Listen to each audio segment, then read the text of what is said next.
Hello and welcome. Today is the end of the 14th day of August 2017 as we head into the midway point of the month, the 15th day. This is a cryptocurrency technical analysis video. Now, a lot of these charts have bearish signals and have been having a smackdown recently. I have had buy order left, right, and center been hitting the last few days. Here's the Ethereum chart having a test of this previous support level and also close to the previous lows in here, 55 as a potential area where it may come down towards.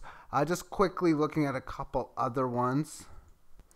Litecoin is day after day after day experiencing a down move and down to a key support area. A lot of codes have made it to key support areas because a lot of them where I've been buying are in such spots. And a lot of times I'll put buy orders in areas like here because, okay, if it comes into a previous area, it's more than likely to at least come in here where I can get a decent sell order to come into place. Ripple in a downtrend as well, as I have a buy order that was placed in at 4,000. I have another one a little bit lower again, as I've been talking about this for months, that I don't want to be a buyer unless some sort of bullish pattern can emulate itself, none such existing. Or if it can come down so much that I'm just going to have to buy, well, enter that time where it's come down so much. And again, a lot of these codes are doing such. I've also been asked about miscellaneous exchanges and different nuances and stuff within it. I think a lot about things like, for example, like the Ethereum and Litecoin exchanges, because they are traded decently, at least against the dollar. So when they move and Bitcoin moves like it does with big gains, if Litecoin's unable to sustain any buys this way, that's just going to naturally make the other charts or the other ones go down. But I don't put much emphasis towards the other exchanges. I've looked at different codes and think, oh, I can trade a normal code against Litecoin or Ethereum Classic or Dodge or any of these other ones. But I mainly stay away from that. For me, everything I trade is the cryptocurrency with Bitcoin. And really that is, for me, that's all that it is. Or that's all that's not important, but I don't really know much about taking advantage or things like that within other exchanges of the less common variety. Anyway, next up is NLC2, which is no limit coin, which is going to be a crypto used as that of the money for gaming within daily fantasy sports. And I talked about this before on the earlier start within the rise, and since this time frame it has traded up to 10,000 on Cryptopia, 20,000 on Nova Exchange, up to 8,000 consistently for quite some time, and then it had its correction, falling to 3,000, and on the smaller exchanges much lower than that. And it's been just going a little sideways, hanging in right now at the 5,000 handle.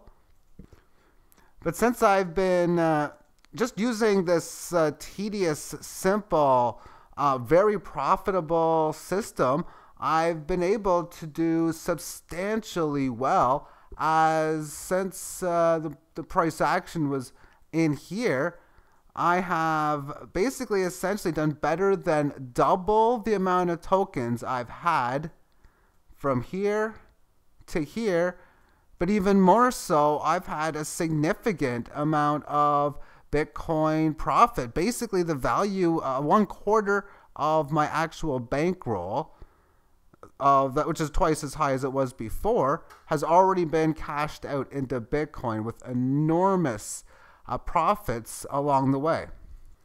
Now, one of the biggest contributors to such, or one of the contributors rather, is this was the Yobit exchange, which had the price go down to 3,000 Satoshi.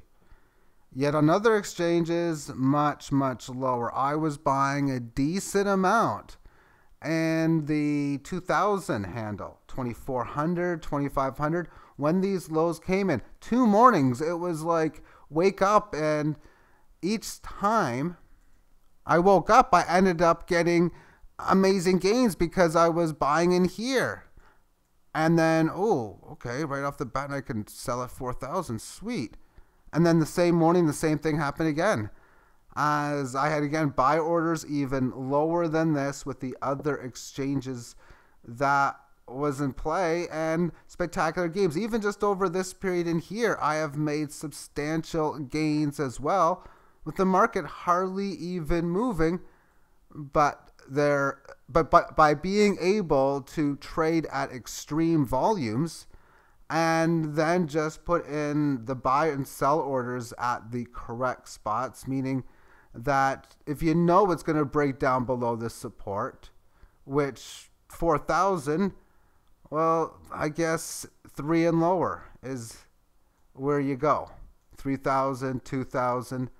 And sure enough, of course, that came to be the correct play.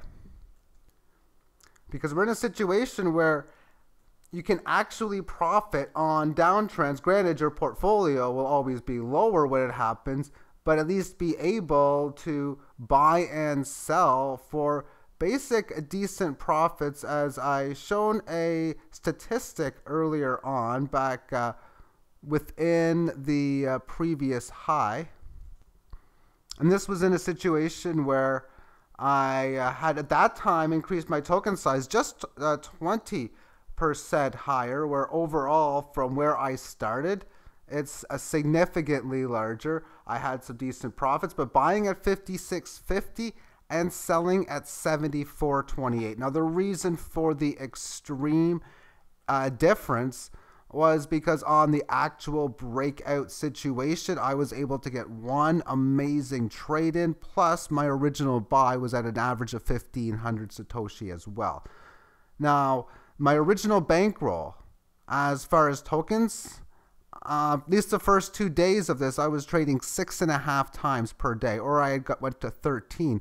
Now, after a few days have passed, my tokens are about 2.5 times larger instead of just 20%.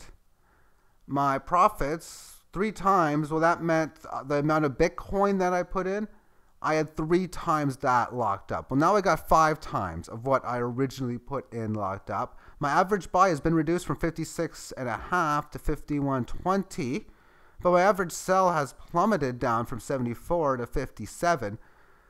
And my volume has been only increasing large. I thought of a couple ideas which can even get more profits, or because the more you can flip, the more profits you get. And I'm finding ways of being able to basically flip basically 10 times my original bankroll, or really about 3-4 times my bankroll per day. That's how large you can get gains when you can go in high volume and such. So I'm putting a lot of focus towards this, towards Bitcoin, as well as towards writing the new book that I'm doing. So therefore, I'm really going to be mainly focusing on the Bitcoin charts for the most part. And that doesn't mean I'm not going to show some other charts, but they won't be in for very large quantities. Now, continuing further, when you're able to get high volume and average like 11%, this is the reason why I'm putting a lot more focus and time within this, because the amount of profits that are able to come through. And I'm going to talk a lot about this. This is stuff that most people aren't able to do, at least not for the amount of volatility and volume that I'm able to do. But it is ways of getting very easy gains and returns. And yeah, so thank you for tuning in, and have yourself a great day. Bye-bye.